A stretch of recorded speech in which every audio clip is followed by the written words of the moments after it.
안녕하세요 여러분, 성공합시다. 우리는 살다 보면 어려움이 생길 수밖에 없고 또 그럴 때는 위로받고 싶어 하죠.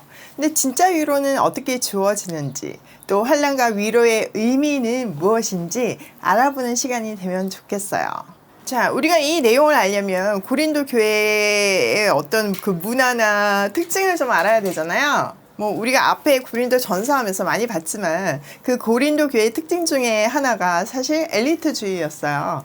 수사학이 굉장히 발달을 해가지고 고린도식 수사학이 있을 정도로 사람을 설득하고 지식을 숭상하는 이런 일들이 굉장히 많았죠. 그런데 하필이면 바울이요, 말이 그렇게 뛰어나지 못했던 거예요. 그러니까 바울의 어떤 부족한 말주변이 수많은 소문을 만들어냈어요. 가짜래, 말하는 것 좀 봐, 다른 데서 먹고 살 게 없으니까 지금 이 복음 가지고 밥 벌어 먹고 산대. 진짜 바울은 얼마나 억울했을까요? 또 이 문제는요, 말솜씨가 탁월한 아볼로가 후임자로 오면서 파당을 만들게 하는 원인이 되었고, 유대에서 온 유대주의자들은요, 이것을 집요하게 잡아가지고 바울을 가짜라고 몰아갔어요. 이렇게 상황이 심각해지니까 에베소 사역을 하는 중에 한 차례 고린도로 가게 된 거죠. 근데 갔더니 자기한테 정말 등을 돌리면 안 될 것 같은 그런 사람들이 등을 돌리는 모습을 보고 또 공격을 하는 모습을 보고 너무 상처를 받은 거예요. 그리고 해결을 결국 하지 못하고 다시 오겠다는 약속을 남기고 에베소로 돌아왔어요. 근데 돌아와서 보니까 다시 가서 또 상처를 받고 또 막 얼굴을 붉히느니 차라리 편지가 낫겠다는 생각을 한 거죠. 그래서 많은 눈물을 담아서 소위 눈물의 편지라는 이름이 붙여진 편지를 보낸 거예요. 자, 바울은 왜 이렇게까지 가슴이 아팠을까요? 사실 오해받는 거 한두 번도 아니었잖아요. 문제는 자기가 가짜가 되면요, 자기가 전한 복음도 가짜가 되기 때문에 아주 심각하게 온 마음을 다해서 기도하면서 이 문제에 집중했던 거예요.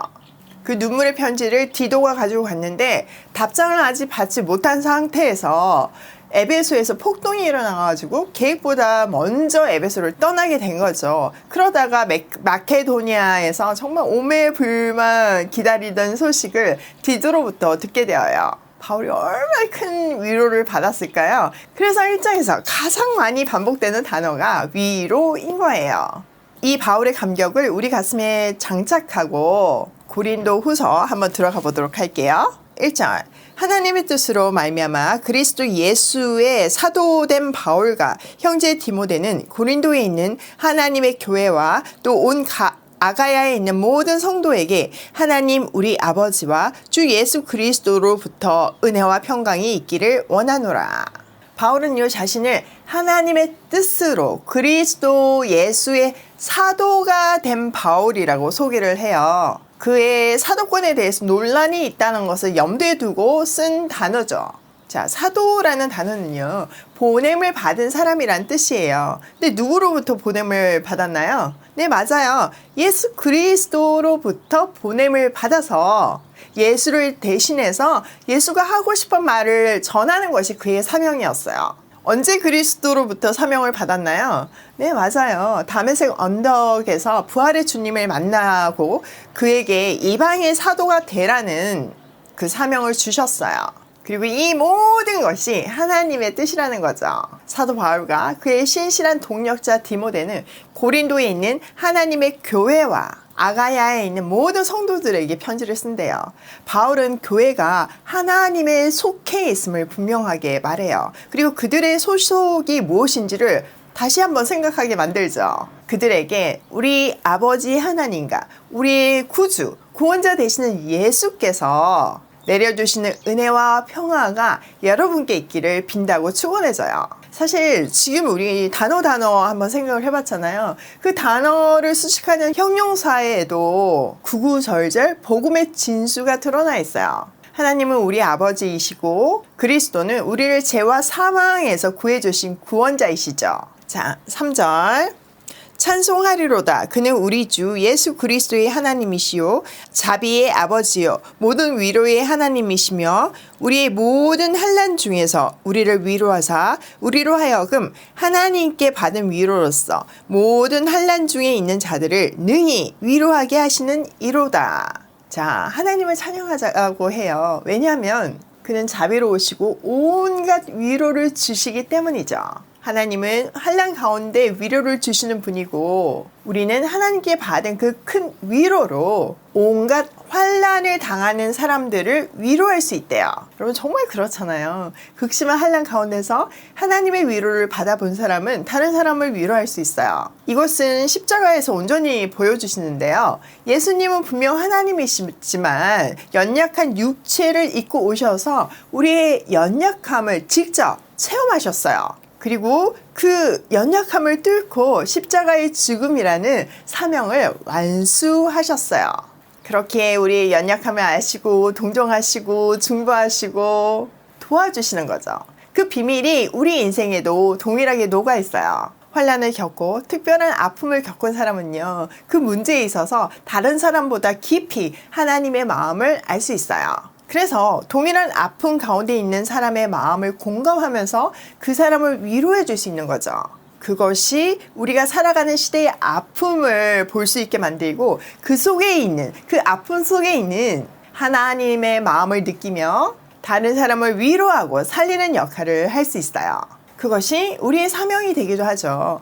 장애 아동을 가진 부모가 그 아이를 낳기 전에는 장애의 세계에 대해서 이해하지도 못했고 관심도 없다가 그 아이를 통해서 그 아픔을 경험하고 그 일의 소명을 느끼고 인생을 바치는 경우가 많잖아요. 저도 마찬가지예요. 한참 자라는 시기에 새 아들과 함께 엄청난 강약기를 통과하면서 성장기 아이들의 먹거리에 대해서 특별한 관심을 가지게 되었어요. 한창 크는 아이들, 정말 먹고 싶어하는 아이들을 마음껏 못 먹인 그 아팠던 마음을 통해서 보육원 아이들을 향한 하나님 아버지의 마음을 느꼈고 그것이 사실은 오이 패밀리의 시작이 되었어요. 돈이 없어서 아이들에게 해줄 것이 없었던 시절이었기 때문에 전 지금도요, 아이들한테 뭔가를 해줄 수 있고 요리를 해줄 수 있고 밥을 해줄 수 있다는 것이 그렇게 행복할 수가 없어요. 사실 코로나 때문에 새끼 밥 해주는 거 굉장히 힘들잖아요. 근데요, 저는 정말 너무 행복했거든요. 집에서 복작복작 부딪히면서 새끼를 같이 먹을 수 있다는 게 너무 큰 행복이더라고요. 물론 육체적으로 힘이 들죠. 그렇지만 그때의 기적은 저에게 요리의 기쁨을 선물해 주었고 또 그것이 결국은 오이 마켓이라는 식품 회사를 만들게 했어요. 또 우리 아이들이요, 제가 아무리 바빠도 음식을 챙겨주고 해주고 이런 것들에 대해서 그것이 엄마의 사랑이라고 느끼더라고요. 그러니까 아이들에게는 먹는 거가 사랑으로 느껴지는 거죠. 그러나 사람은요, 떡으로만 사는 것이 아니라 하나님의 말씀으로 살아요. 그래서 우리는 이 먹이는 사역을 통해서 진정한 사랑, 그리스도의 사랑을 알려줘야 해요. 결국 특별한 아픔 속에서 사는 그 아이들의 아픔이 주님 안에서 해석되어야지만 그 아이들이 진정한 행복을 찾을 수 있고 그 특별한 아픔으로 동일한 아픔 속에 있는 다른 아이들을 구해낼 수 있어요. 우리 오이 패밀리가 그 축복의 통로가 되어야 하는 거죠. 여러분이 혹시 지금 환난 가운데 계신다면 꼭 기억하세요. 그 환난 가운데서 우리를 위로하시는 분은 하나님이시고 우리는 하나님께로 받은 그 위로로 온갖 환난 당한 사람들을 위로할 수 있어요. 자, 5절. 그리스도의 고난이 우리에게 넘치는 것 같이 우리가 받은 위로도 그리스도로 말미암아 넘치는도다. 우리가 환난 당하는 것도 너희가 위로와 구원을 받게 하려는 것이요 우리가 위로를 받는 것도 너희가 위로를 받게 하려는 것이니 위로가 너희 속에 역사하여 우리가 받는 것 같은 고난을 너희도 견디게 하느니라. 우리는요, 복음을 전함으로 그리스도의 고난이 우리의 인생 속에 넘쳐요. 또한 그리스도로 말미암아 우리에게 위로 또한 넘치죠. 그러니까 환난이 큰 만큼 위로도 크겠죠. 바울은요, 받은 고난을 리스트로 작성해도 될 만큼 고난이 넘쳤던 사람이에요. 그러니까 그 누구보다 하나님의 큰 위로를 느꼈던 사람이에요. 특히 바울은요, 그리스도인들을 밖에서 죽음에까지 이르게 했던 경험이 있었죠. 그 기억하기도 싫은 가슴 아팠던 그 기억이 그를 죽기까지 따라다니며 자기를 핍박하고 있는 유대인들의 심정을 이해하게 만들었을 거예요. 그들을 미워하는 대신 긍휼한 마음을 가질 수 있었을 거예요. 그랬기 때문에 그들은 그렇게 자기를 공격하는 유대인들에게 복음을 전하잖아요. 그렇게 바울과 바울의 동력자들이 환난을 당해서 고린도 교인들이 결국은 위로와 구원을 받은 것처럼 이제 이 위로를 받은 고린도 교인들도 그 위로가 그 복음을 전하면서 당하게 될 바울과 동일한 고난을 견디게 할 거래요. 자, 7절. 너희를 위한 우리의 소망이 경고함은 너희가 고난에 참여하는 자가 된 것 같이 위로에도 그러할 줄을 알미라. 비록 고린도 교회 교인들이 자기를 힘들게 하고 말도 많고 탈도 많았지만요, 희망을 많이 건대요. 고난에 동참하는 것처럼 위로에도 동참하고 있는 것이기 때문이죠. 자, 8절. 형제들아, 우리가 아시아에서 당한 환난을 너희가 모르기를 원하지 아니하노니 힘이 격두로 심한 고난을 당하여 살 소망까지 끊어지고 우리는 우리 자신이 사형 선고를 받은 줄 알았으니 이는 우리로 자기를 의지하지 말고 오직 죽은 자를 다시 살리시는 하나님만 의지하게 하려 하심이라. 자, 바울은요, 아시아, 즉 아시아의 대표 도시 에베소에서 정말 많은 환난을 당했어요. 너무 힘들어서 살 소망까지 잃어버렸대요. 이미 죽음을 선고받은 것처럼 느꼈대요. 그런데 너무 감사하게도 그 환난은 결국은 사람을 의지하지 않고 오직 죽은 사람을 살리시는 하나님, 즉 죽음 너머까지 역사하시는 하나님을 온전히 의지하게 하기 위함임을 깨달았대요. 바울이 급하게 에베소를 떠났잖아요. 그 이유가 뭔가요? 네, 폭동이 일어나서인데요. 에베소에는요, 여러 신전들이 있었지만 특별히 아데미 신전이 유명했어요. 근데 그 신전이 있으면 당연히 그 신상을 만드는 사람들이 있죠. 그리고 기념품으로 그 조그만 신상들을 만들어가지고 뭐 이렇게 축제나 예배 때 계속 파는 거죠.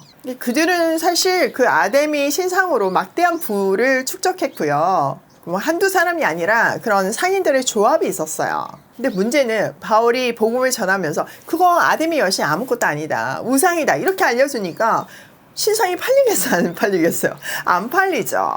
그러니까 그 상인들 조합에서 난리가 난 거죠. 자기의 밥줄이 끊어지게 생겼으니까요. 매출이 쭉쭉 떨어지니까 바울을 공격했고 군중 심리를 이용해가지고 아예 폭동을 일으켰어요. 그 일로 거의 죽을 것 같은 어려움을 경험하게 되었는데 그 환난이 결국은 주님을 더 온전히 붙들게 했다는 거죠. 자, 10절. 그가 이같이 큰 사망에서 우리를 건지셨고 또 건지실 것이며 이후에도 건지시기를 그에게 바라노라. 너희도 우리를 위하여 간구함으로 도우라. 이는 우리가 많은 사람의 기도로 얻은 은사로 말미암아 많은 사람들이 우리를 위하여 감사하게 하려 함이라. 자, 하나님은요, 위험한 죽음의 고비에서 건져주셨고 지금도 건져주시고 앞으로도 건져주실 것을 확신하고 있어요. 과거, 현재, 미래에 역사하시는 하나님을 신뢰하는 거죠. 또 기도 부탁을 하는데요, 중보 기도를 통해서 환난을 극복했을 때 그 기도에 동참했던 많은 사람들이 결국은 하나님을 찬양하게 되잖아요. 하나님의 역사하심에 같이 감격하게 되잖아요. 그러니까 그 기쁨에 참여하기 위해서 기도를 해달라는 거예요. 저도 경험을 했지만요, 고난은요, 비본질적인 것들을 다 제거시켜요. 마치 금이요, 당금질을 통해서 불순물이 제거가 되고 결국은 순금이 되잖아요. 우리 인생도 동일해요. 화려함의 극치를 달렸던 제 인생도 광야를 통과하면서 비본질적인 것이 다 제거되고 오직 예수만 선명해지더라고요. 가장 값진 것으로 채워진 인생이 되었어요. 또 가장 값진 것이 무엇인지를 볼 수 있는 영적인 눈도 열렸고요. 그래서 저는요, 제 인생에서 광야가 가장 힘들었지만 가장 행복하고 감사한 시간이에요. 제가 그 엄청난 광야를 통과할 수 있었던 가장 큰 힘은 예수 그리스도께 시선을 고정시켰기 때문이에요. 매일 새벽 말씀과 기도를 통해서 그분의 마음을 알고 그 말씀과 기도가 결국 나에게 생명을 공급하는 생명줄이 되었고, 또 나의 시선을 예수 그리스도께 고정시키게 만들었어요. 그 훈련이 되니까요, 코로나 때문에 거의 안정기에 들어선 저희 비즈니스가 완전히 다시 빨간불이 켜졌잖아요. 근데 그 환란이 환란으로 보이지가 않고 하나님의 새로운 시작이 느껴졌고, 하나님의 새로운 계획에 가슴이 설레일 수 있었어요. 그때는 진짜 아무것도 보이지 않았지만요, 매 순간 최선을 다했고 하나님의 은혜를 구했어요. 결국 싹이 나지 않을 것 같은 곳에 싹이 나기 시작했고, 이렇게 오이 패밀리와 오이 마켓이 생겼어요. 전 지금도 매일 신기해요. 그리고 이 11절 말씀처럼 여러분에게 기도를 부탁해요. 그동안 저를 중보해 주신 분들은 이 하나님의 놀라운 계획 앞에서 특별한 기쁨이 있고, 또 지금은 든든한 동력자가 되어서 같이 걸어가 주고 계시거든요. 여러분도 이 기쁨에 동참해 주세요. 기도로요. 말씀은요, 실제예요. 살아있어요. 막연한 사상이나 추상적인 것이 아니고요. 그럴 수도 있고 저럴 수도 있고 그런 것도 아니에요. 이 성경의 역사는 뭐 과거에만 묶여있는 그런 것도 아니고요. 여기 성경에만, 과거에만 적용되는 것도 아니에요. 만약 그렇다면 우리가 매일 이렇게 말씀을 붙들고 있을 이유도 없죠. 오늘 본문만 봐도 이 모든 말씀이 제 인생 속에서 다 이루어졌잖아요. 여러분이 진심으로 말씀이 생명줄임을 고백하고 그 생명줄을 여러분의 삶에 적용할 때 그 살아있는 말씀의 생명력을 매 순간 느낄 수 있을 거예요. 그것이요, 순종하는 사람들이 누리는 특권이에요. 여러분, 참 위로는요, 하나님으로부터만 주어지고요, 그 특별한 환난으로 위로를 받아본 사람은요, 같은 고난 속에 있는 다른 사람을 살릴 수 있어요.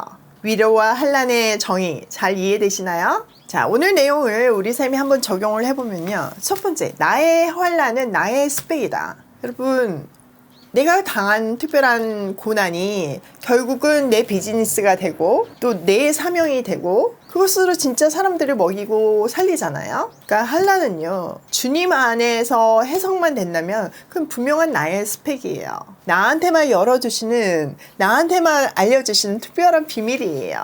환난은 하나님의 특별한 사랑이고 스펙임을 기억하면서 오늘도 힘내세요. 두 번째, 환난은 축복의 또 다른 이름이다. 환난을 은혜로 극복해 본 사람은 아마 이 고백을 다 할 거예요. 환난이 깊으면 깊을수록 하나님의 은혜는 더 충만해져요. 그리고 그것이 결국은 그 다음 환난을 이기는 힘이 되고 다른 사람을 살리는 힘이 되고요. 그 축복 많이 누리시길 바래요. 세 번째, 환난은 우리의 불순물을 제거한다. 사람은요, 그냥은 안 바뀌어요. 진짜 하나님의 모양과 형상으로 지어졌기 때문에 사람은 참 대단한 존재예요. 그런데 그 대단한 존재를 만드신 분이 있음을 고백해야지만 더 사람답게, 더 아름답게 살 수 있어요. 우리의 인생을 그렇게 아름다운 인생으로 다듬어가는 거는 결국은 환난이에요. 환난을 통해서 불순물들이 제거되어서 아름다운 인생 살게 되길 소망해요. 오늘도 환난 가운데서 특별한 주님의 은혜를 누리며 그 은혜로 세상을 살리며 고고싱해요.